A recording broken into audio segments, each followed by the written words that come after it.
E aí, meus amigos, tudo em ordem com vocês? Sejam muito bem-vindos a mais um vídeo de estrutura de dados 1 e agora no momento que vocês gostam muito, que é um momento prático de testarmos a alocação de memória, tanto a estática quanto a dinâmica. A gente já viu a teoria e agora nós vamos codificar, que eu sei que vocês adoram.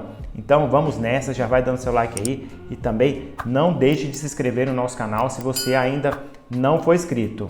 A gente tem um resultado esperado, que a gente viu na teoria, mas fique até o final desse vídeo que vocês vão ver uma surpresa. Pelo menos para mim foi uma pequena surpresa e é muito interessante ver esse resultado prático. Então vamos nessa.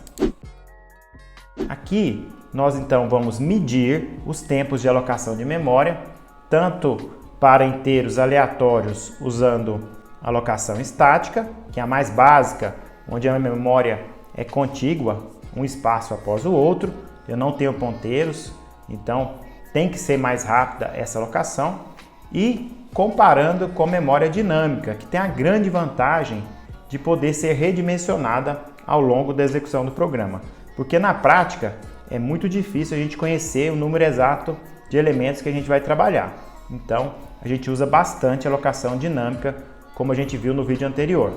Então nós vamos fazer teste de programação, medindo os tempos para ver o quão mais rápido vai ser a alocação estática. Em vários casos eu vou mostrar para vocês. Então, estes são os passos. Primeiro, a gente vai gerar números aleatórios, criar o arranjo, que é aquele que utiliza a memória estática, criar a lista encadeada, que é a memória dinâmica. Depois nós vamos ordenar esse arranjo de modo crescente, que é o mais normal, e também ordenar a lista encadeada na memória dinâmica. Por fim, nós vamos remover o elemento, vai ser o terceiro elemento bem no início, tanto do arranjo quanto da lista encadeada. Ela é simplesmente encadeada. Então, isso que a gente vai testar e medir os tempos, medir o desempenho. Por que eu escolhi o C++? Apenas por curiosidade. Primeiro, porque não utiliza máquina virtual, então nós vamos testar a memória ali real, não tem nenhuma tradução entre a máquina virtual e a máquina física, que é o que ocorreria com o Java. E também, C++ não tem liberação de memória automática, então nós vamos medir a memória em uso mesmo. Nós vamos criar aqui milhares de números aleatórios, justamente para testar e vamos acumular esses números na memória. Nós não vamos fazer operações, cálculos, no entanto, nós vamos ocupar essa memória para medir tempo. Algumas perguntas, algumas curiosidades dessa pesquisa prática. Nós iremos comprovar na prática o que foi visto na teoria? Acredito que sim, nós vamos verificar agora. Se você não viu o vídeo em que a gente mostra a teoria, é o vídeo anterior a esse, pela numeração, você pode acompanhar aqui no meu canal também. Também se inscreva, não se esqueça e também curta esse vídeo. Em qual quantidade de números iremos notar diferenças de tempo? Então nós vamos colocar aqui números, poucos números na verdade, 20 números, 30 e mostrar para vocês, que aí dificilmente vamos ter diferenças, mas na prática, por exemplo, no processamento de vídeo, imagina aí vídeos em 4K com 60 frames por segundo, imagina processar esses vídeos. Então você vai trabalhar na vida real, na prática, na indústria, com muitos números também, caracteres, imagens. Então a gente precisa aprender tudo isso para utilizar na prática. Por mais que nosso hardware é super eficiente, e aqui nós temos nossa terceira pergunta, eu estou utilizando aqui um Core i3 de 10ª geração, com 8 GB de memória DDR4, é uma máquina potente, eu tenho placa de vídeo também, então a placa de vídeo obviamente não vai fazer diferença aqui, mais a memória RAM e também o processador, mas é uma máquina super poderosa e utilizando o C nós vamos estar em contato direto com ela, vamos medir o tempo. Será que essa máquina tão otimizada hoje em dia vai ter diferença? Talvez a gente nem consiga resultados aqui com muitos números, porque realmente nós temos hoje um processamento altíssimo. Então vamos medir tudo isso na prática. Chega o momento de mostrar a codificação, que eu sei que vocês gostam muito. Então, vou abrir aqui o meu CodeBlocks, que é o ambiente que eu fui utilizar, que eu escolhi. Tá aqui, ó. eu criei um arquivo só. A ideia aqui não é fazer a engenharia de software modular, a mais linda do mundo, porque eu quero justamente ter pouco código e poucas conexões entre classes, arquivos, nem utiliza classe para vocês terem ideia. Então eu quero estar medindo basicamente os arranjos, a ordenação, tudo muito básico, sem overhead, digamos assim. Então eu coloquei apenas 3 bibliotecas, que é para ter a parte de saída na tela, que é essa primeira aqui, e também a biblioteca de medir tempos, que eu utilizei setime e chrono. Coloquei aqui 2 constantes para eu poder tunar, setar o meu programa, mostrando então 20 números. Então eu escolho aqui 200 números aleatórios e ele vai criar o arranjo tanto com essa quantidade quanto também minha lista encadeada. Então ele vai criar tudo a partir dessas definições. E eu tenho também essa constante mostrar, porque quando eu vou colocar aqui milhares de números, para mostrar na tela fica até difícil, vai apresentar um monte de números, então eu deixo desabilitado com 0. Mas para executar aqui para vocês, eu vou colocar 20 números, só para vocês verem o código já funcionando. Então, com os resultados sendo apresentados na tela.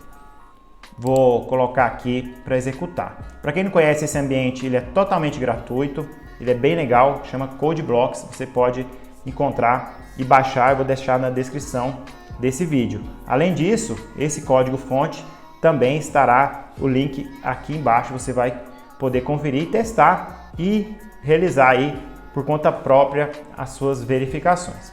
Então vamos rodar e testar. Coloquei aqui, já mostrou aqui na tela. Então, como são apenas 20 números aleatórios, foi muito rápido. Vocês viram que a tela já correu para o fim do programa. Então aqui eu estou mostrando os números gerados de forma desordenada, que é o padrão. Eu criei o arranjo em 0 segundos. Criei também a minha lista encadeada com memória dinâmica também em 0 segundos, não teve diferença alguma. Talvez em nanosegundos tenha alguma diferença, mas acredito que nem assim tenha diferença. E aqui eu ordenei utilizando o algoritmo Bubble Sort. Tem algoritmos mais eficientes, sim, no entanto eu quis utilizar esse pela simplicidade e para já ter um resultado prático para mostrar para vocês. Fica aí como dica, se vocês quiserem mudar esse algoritmo, é bem interessante e pode ser feito sim, utilizando então outras técnicas de ordenação. Aqui o arranjo após a ordenação. O importante aqui é que eu utilizei o mesmo algoritmo tanto no arranjo, na memória estática, quanto na lista encadeada, na memória dinâmica. Então eu consigo comparar bem. Então eu tenho ali aqui após a ordenação, olha só, vamos conferir. O primeiro elemento aqui na casa 0 é o 1681, então ele tem que ser o menor. Vamos ver se realmente é o menor. Aqui ó, 1681. Então é o menor. Eu optei também por gerar números aleatórios com 4 dígitos, para não ter um espaçamento que possa interferir no tempo. Apenas um detalhe aqui nosso. E funcionou de maneira bem agradável, bem legal. Aqui a lista, ele mostra ainda a ordem de uma maneira diferente. Aqui com 19 posições começando da 0, ou seja, 20 números conforme eu defini a constante. Ordenando também via Bubble Sort, 0 segundos, 1681 foi o primeiro elemento. Bem tranquilo, funcionou da mesma maneira em 0 segundos. Aqui eu vou retirar o terceiro elemento, que é o 3594.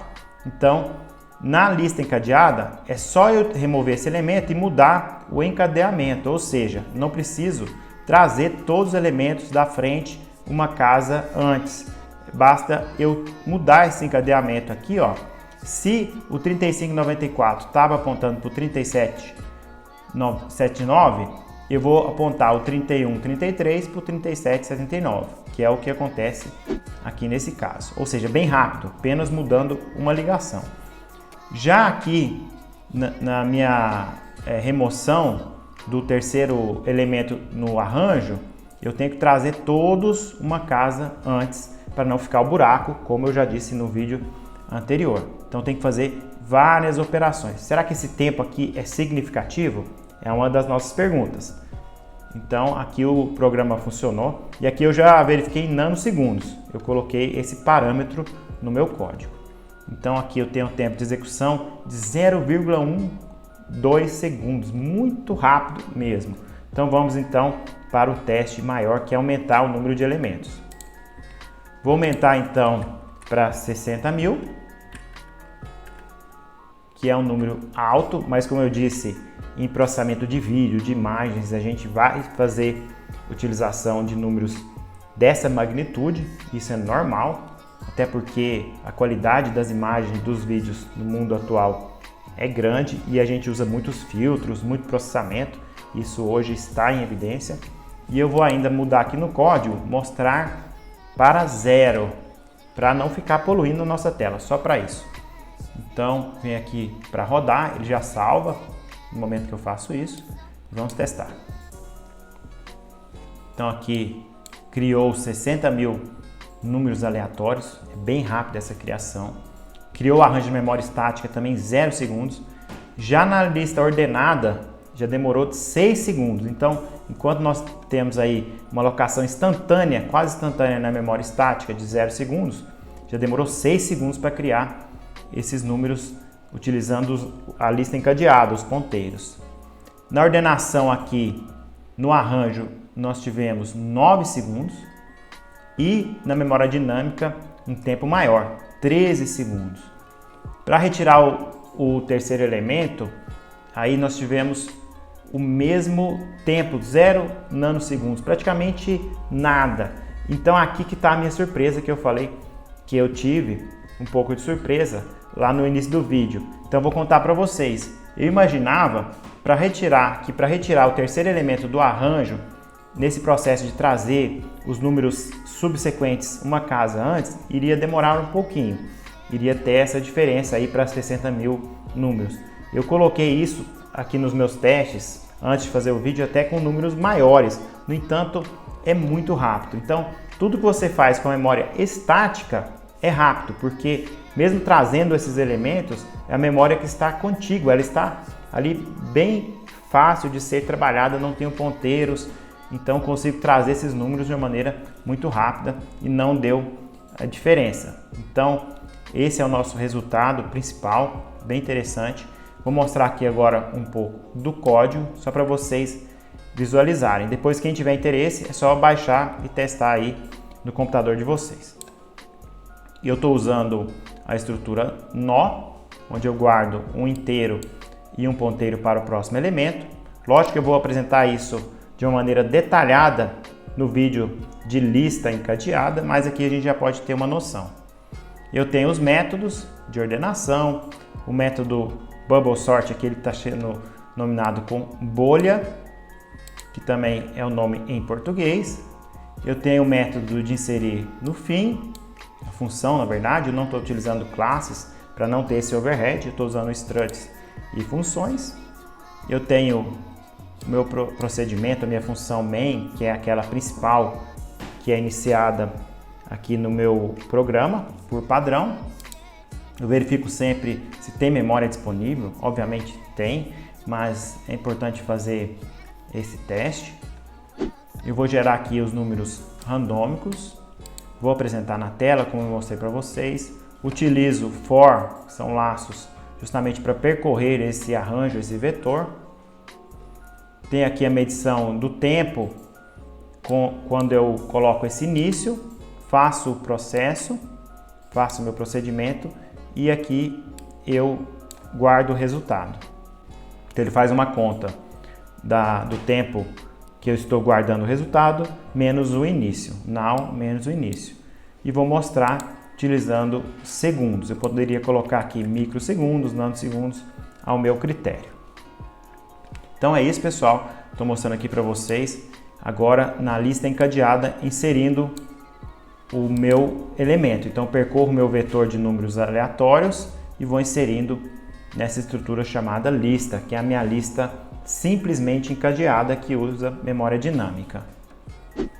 Então tá todo o código aqui, faço a ordenação, depois eu posso ver pelas funções de modo separado É um código aí, eu vou abaixar aqui para vocês verem, que tem poucas linhas, 427 linhas, bem interessante e fácil de entender. Então tá tudo aqui, espero que vocês tenham compreendido. Vocês têm que treinar essa parte de programação, não adianta apenas ver o vídeo, ajuda bastante, e também ver o código, mas é importante que vocês tentem mudar esse algoritmo de ordenação, que vocês tentem mudar os nomes de variáveis, alterar aqui de modo rápido o número de elementos. Por exemplo, só para vocês verem aqui, ó, com 120 mil elementos, vamos ver. Vai demorar um pouco mais, vou até fechar, não vou deixar rodando aqui pelo tamanho do vídeo. Não quero me estender muito para ser um vídeo rápido, que essa é a proposta do nosso canal. Então aqui funciona, vocês conseguem ver aí os tempos. Olha só, com 120 mil elementos, na memória estática, foi extremamente rápido, 0 segundos.